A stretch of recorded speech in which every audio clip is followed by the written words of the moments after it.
artist friends. Today we're going to do some birds that are inspired by a simple shape, a little raindrop or a teardrop. So we're going to try making 3 different birds to help our confidence when we draw. So we're really going to work on that confidence building drawing.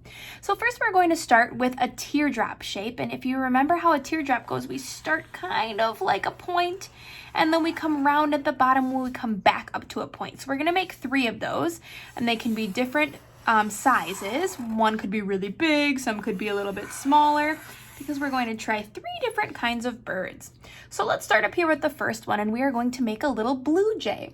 So to make our blue jay, we're just going to give it a little bit of a zigzaggy hairdo on one side, and then we're going to make a big long beak on the other, because blue jays have nice dark beaks, and we're going to make a triangle to the side with a line in the middle, and then a little tiny dot for its nostril so that it can breathe. And then we're going to make a circle here near the top of our teardrop and then color everything in except for a little white space.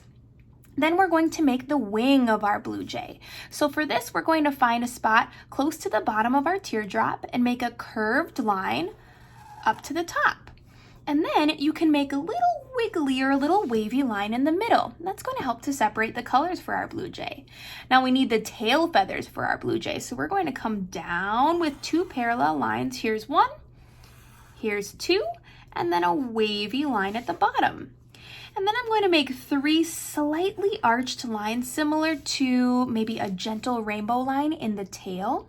And the last thing I need to add for my blue jay is its little feet. So I'm going to make 2 little upside down rainbow lines here, and then I'm going to make the little feet coming out, or the little legs. So I'm going to come over to the left and down to the right, over to the left and down to the right, like the beginning of a zigzag or a lightning line.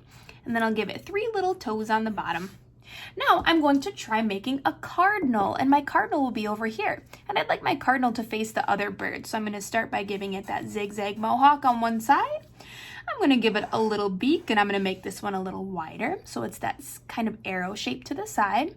Do that line to separate my cardinal's beak, and then a little nose, a little nostril for the nose. And again, an eye in the top of my teardrop. And for this one, I'm just going to do a silly little dot in the middle, so my cardinal has a bit of a goofy face. And then I'm going to color part of this shape on the head, because my cardinal has a black little mask on of feathers. So I'm going to make a line above my eye, and then I'm going to make a more diagonal line below the eye, and then I'm going to color this part in. So this part being black helps show some of the specific coloring on our cardinals. Then again, I'm going to make the wing here, and for this one I'm going to give it more of a wavy wing, so I'll come down to a wavy line. Look, chubby little cardinal had a lot of worms. And then I'm going to do the tail feather. So I'll come out with 2 parallel lines again and a wave at the bottom. And then I also need to add those little feet again. And for this one, I'm going to have them just a little bit wider.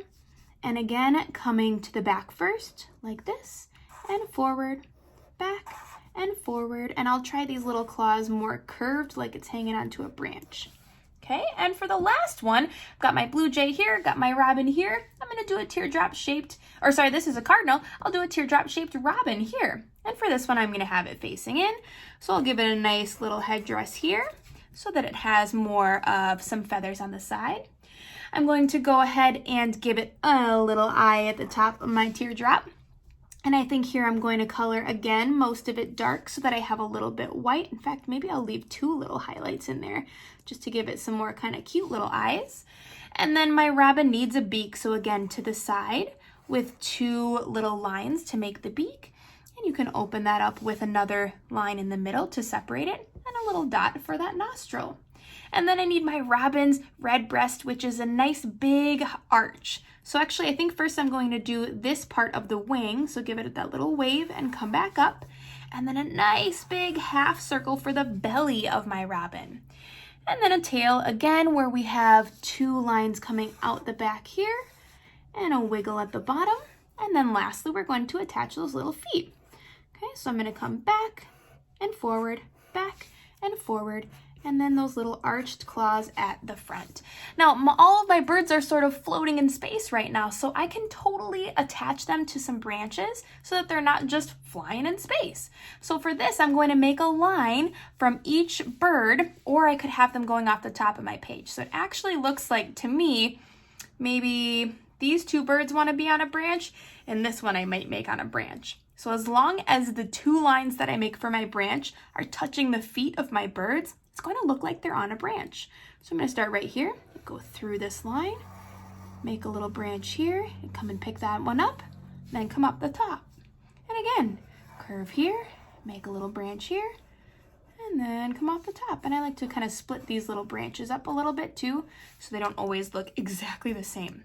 Okay, this one needs a branch so it's not floating in space.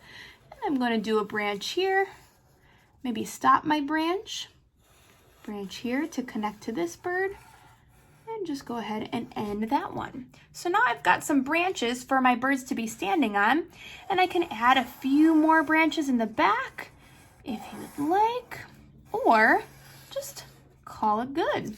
Now that I have my whole paper filled with 3 different kinds of birds, this is a time as an artist to decide what else I might want to add to make my artwork special to me.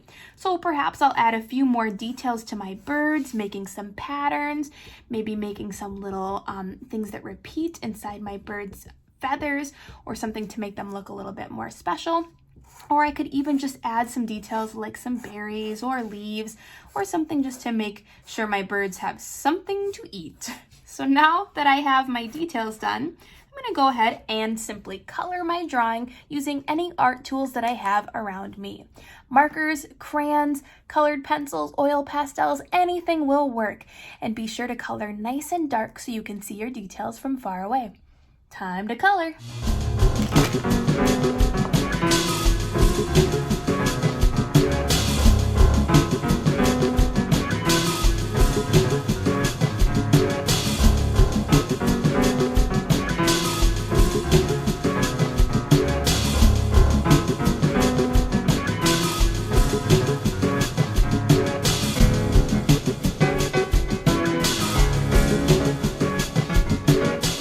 Hope you had fun making these cute little teardrop birds. Remember, you are strong, you are resilient, you are amazing, and I love you. We'll see you next time, artists.